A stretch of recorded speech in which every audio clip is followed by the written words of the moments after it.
Hello and welcome to दर्पण classes. नमस्कार दोस्तों, आप सबका दर्पण क्लासेस में स्वागत है। एक बार फिर से मैं हाजिर हूं आप लोगों के बीच जनरल नॉलेज की क्लासेस को लेकर। तो चलिए स्टार्ट करते हैं आज की क्लासेस को। जो पहला क्वेश्चन है वो है ओजोन छिद्र कैसे बनते हैं। जो ओजोन लेयर है वो कैसे बनते हैं। चलिए ऑप्शन को पहले देख लेते हैं। Fluorocarbon, option B chlorofluorocarbon, option C A and B यानी कि इन दोनों के कारण, या ऑप्शन डी इनमें से कोई नहीं, इन तीनों में से कोई नहीं। तो इसका जो राइट आंसर है वो ऑप्शन सी है, A and B, fluorocarbon and chlorofluorocarbon. तो सबसे पहले समझते हैं कि ओजोन छिद्र यानी कि ओजोन जो होल है वो है क्या। जो अर्थ है उसके ऊपर कई लेयर हैं, इस तरह करके कई लेयर्स हैं। तो इस प्रकार एक लेयर से आता है समताप मंडल। कौन सा लेयर? समताप मंडल या स्ट्रेटोस्फेयर कहते हैं। तो स्ट्रेटोस्फेयर जो है उसमें से उसी के द्वारा जो सूर्य से निकलने वाली जो अल्ट्रावायलेट रेज होती है वो पृथ्वी पर पहुंचती है और धीरे धीरे इसका क्षय हो रहा है, यानी कि ये धीरे धीरे ये हॉल बढ़ते जा रहा है। इस हॉल का बढ़ने के कारण क्या है, जो CFC गैस उत्पन्न होती है उसके कारण ये हॉल लगातार बढ़ रहा है। तो ये CFC जो गैस है ये रेफ्रिजरेटर आप लोग घरों में यूज करते होंगे, रेफ्रिजरेटर, या कूलिंग के लिए AC यूज करते होंगे। इस प्रकार जो यूज करते हैं उनमें CFC डाला जाता है, जो कि ओजोन होल को बढ़ने में, इन्हीं के द्वारा ओजोन होल लगातार बढ़ रहा है। तो उसको कम किया जाना चाहिए, उसको कम से कम यूज होना चाहिए। तो इसके जो अलग अलग जो कह सकते हैं ओजोन होल होने के कारण जो इसके डिसएडवांटेज है, यानी कि क्या क्या इनके जो हानि हैं वो बता रहा हूं मैं आपको। इसके जो कैंसर जैसे खतरनाक बीमारी होते हैं इससे, यानी कि स्किन कैंसर, जो त्वचा में जो कैंसर होती है, जो अल्ट्रावायलेट रे जो पड़ता है किसी इंसान के शरीर पे, तो एक कैंसर होती है स्किन कैंसर। इस प्रकार अलग अलग बीमारी होते हैं जो बहुत ही घातक है। क्वेश्चन नंबर 2, अमेरिका की पहली महिला उपराष्ट्रपति कौन है। यानी कि United state of America USA की जो पहली महिला उपराष्ट्रपति है, यानी कि वाइस प्रेसिडेंट के बारे में पूछा है। तो option A Kamala Harris, option B Priyanka Radhakrishnan, option C Priti Patel, option D इनमें से कोई नहीं। इसका राइट आंसर है option A Kamala Harris. Kamala Harris जो है वो भारतीय मूल की है। इनकी जो मॉम थे वो श्यामला गोपालन हैरिस, वो एशियन मूल के ही हैं। इसकी जो नेशनलिटी है वो कहाँ की है, वो अमेरिका की है। तो इसके साथ मैं आपको ये भी बता दूं, भारत के जो राष्ट्रपति हैं, मतलब वर्तमान में जो राष्ट्रपति हैं, प्रेसिडेंट हैं, वो कौन है? जो बाइडेन अभी राष्ट्रपति हैं, और वाइस प्रेसिडेंट जो है वो कमला हैरिस हैं। क्वेश्चन नंबर 3, कांग्रेस के प्रथम अध्यक्ष कौन थे। जो कांग्रेस थी, इंडियन नेशनल कांग्रेस, उसके प्रथम अध्यक्ष कौन थे? OMS Chandra Banerjee, option B Annie Besant, option C George Yule, option D इनमें से कोई नहीं।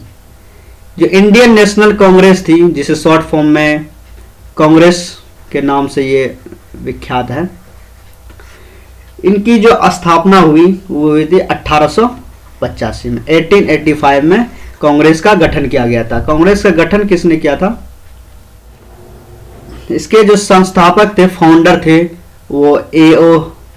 ह्यूम थे, एनी बेसेंट थी, दादा भाई नौरोजी थे। इस प्रकार अलग अलग लोगों ने मिलकर कांग्रेस का गठन किया। लेकिन इसके जो प्रथम अध्यक्ष बने वो बने OMS Chandra Banerjee.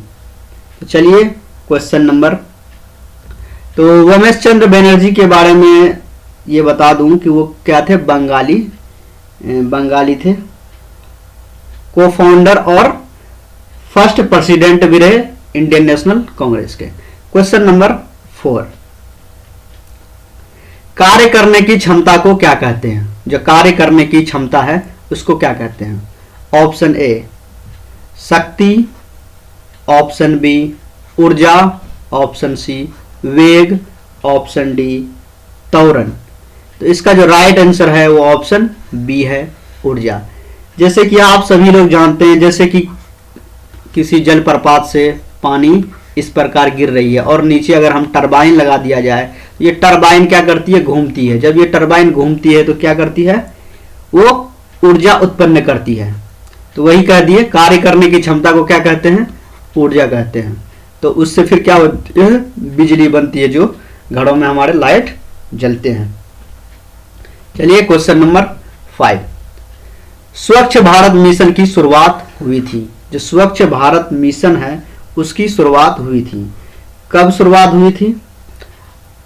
Option A 15 अगस्त 2015, ऑप्शन बी 2 अक्टूबर 2014, ऑप्शन सी 28 अगस्त 2015 और ऑप्शन डी 15 अगस्त 2016। तो इसका जो राइट आंसर है वो है ऑप्शन बी, 2 अक्टूबर 2014 को स्वच्छ भारत मिशन की शुरुआत हुई। इसी दिन गांधी जी की भी जन्मतिथि है, 2 अक्टूबर को गांधी जी की जन्म दिवस मनाया जाता है। और इसी दिन लाल बहादुर शास्त्री भी पैदा हुए थे, 2 अक्टूबर को। गांधी जी और लाल बहादुर शास्त्री की जो जन्म तिथि है वो सेम डेट है, 2 अक्टूबर। तो स्वच्छ भारत जो मिशन है उसका पर्पस क्या है? स्वच्छ भारत मिशन लाने का पर्पस क्या है? तो इसका पर्पस है कि सैनिटेशन किया जाए, पूरे मतलब ऑल ओवर इंडिया के लिए लाया गया है स्वच्छ भारत मिशन। सैनिटेशन हो और रूरल फैमिली में सब घर में एक शौचालय हो। उसके बाद जो वेस्ट होता है, जो कचरे घर से निकलते हैं, उसका एक सही तरह से मैनेजमेंट हो, इसके लिए लाया स्वच्छ भारत मिशन। तो चलिए क्वेश्चन नंबर 6, रक्त के मुख्य कार्य क्या हैं? रक्त यानी कि ब्लड, इसके मुख्य कार्य क्या हैं? ब्लड क्या क्या वर्क करती है? ऑप्शन ए परिवहन यानी ट्रांसपोर्ट, ऑप्शन बी सुरक्षा प्रोटेक्शन, ऑप्शन सी विनियमन यानी रेगुलेशन, ऑप्शन डी उपरोक्त सभी यानी ऑल ऑफ द एबव। इसका जो राइट आंसर है वो है ए बी सी यानी कि उपरोक्त सभी। वो ट्रांसपोर्ट का भी काम करती है, प्रोटेक्शन भी और रेगुलेशन भी। चलिए क्वेश्चन नंबर 7, एक लिंगी पुष्प हैं। कौन कौन से ऐसे पुष्प हैं जो कि एक लिंगी हैं? तो ऑप्शन ए मक्का, ऑप्शन बी सरसों, ऑप्शन सी गुलाब, ऑप्शन डी पिटूनिया। तो इसका जो राइट आंसर है ऑप्शन ए मक्का। तो चलिए कुछ एग्जांपल भी देख लेते हैं, एक लिंगी और दो लिंगी पुष्प कौन कौन से हैं।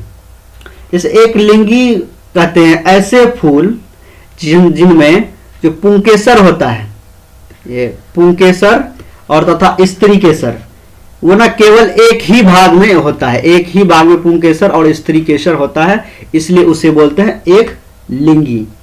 जैसे कि ककरी, ककरी जो होता है उसमें एक लिंगी होता है। फिर पपीता, कद्दू, इसके जो फूल होते हैं वो एक लिंगी होते हैं। अब बात करते हैं द्विलिंगी, जिनमें पुंकेसर तथा स्त्री केसर, जो पुंकेसर होता है फूल के ऊपर और जो स्त्री केसर होता है दोनों होते हैं, उन्हें द्विलिंगी कहते हैं। जैसे कि जो टोमेटो होता है, टमाटर। कभी आप अपने घरों में पपीता और टमाटर के फूल को लाएंगे और उसमें देखेंगे इसमें जो होता है वो एक लिंगी होता है, इसमें द्विलिंगी होता है। आप ये अपने घरों में लाके भी देख सकते हैं। या बैंगन, गुलाब, सरसों इत्यादि के फूल द्विलिंगी होते हैं। तो चलिए क्वेश्चन नंबर 8 की ओर बढ़ते हैं। जेली बनाने के लिए निम्नलिखित में कौन सा फल सर्वाधिक उपयुक्त है? कौन सा फल सबसे ज्यादा उपयोगी होता है जेली बनाने के लिए? ऑप्शन ए आम, ऑप्शन बी पपीता, ऑप्शन सी अमरूद, ऑप्शन डी केत। तो इसका जो राइट आंसर है उसका ऑप्शन सी, अमरूद। अमरूद तो आप लोग खाए ही होंगे। तो चलिए क्वेश्चन नंबर 9। सभी अम्ल जल में घुलकर प्रदान करते हैं। जो सभी अम्ल होते हैं यानी कि एसिड, वो जल में घुलकर यानी कि वाटर में जब उसका ये होता है, डिजोल्व होता है, तो वो क्या प्रदान करते हैं? OH minus ion, H plus ion, electron या न्यूट्रॉन। तो इसका राइट आंसर है option B, H plus ion. चलिए अगला क्वेश्चन की ओर। पद्मावत की रचना किसने की थी? Option A Munshi Premchand, option B Malik Mohammad Jayasi, option C Chanakya, option D Maharishi Vedvyas. इसका राइट आंसर है option B, Malik Mohammad Jayasi. Figure आप देख सकते हैं, ये मलिक मोहम्मद जायसी की है। अगर आप पद्मावत मूवी नहीं देखे हैं तो एक बार जरूर पद्मावत मूवी देख लें। ये पद्मावत रचना की बात की गई है, तो इसका जो रचनाकार है वो है मलिक मोहम्मद जायसी। तो चलिए यहीं पे क्लास को खत्म करते हैं। The ends. Thanks for watching. Subscribe to our channel for more videos. धन्यवाद।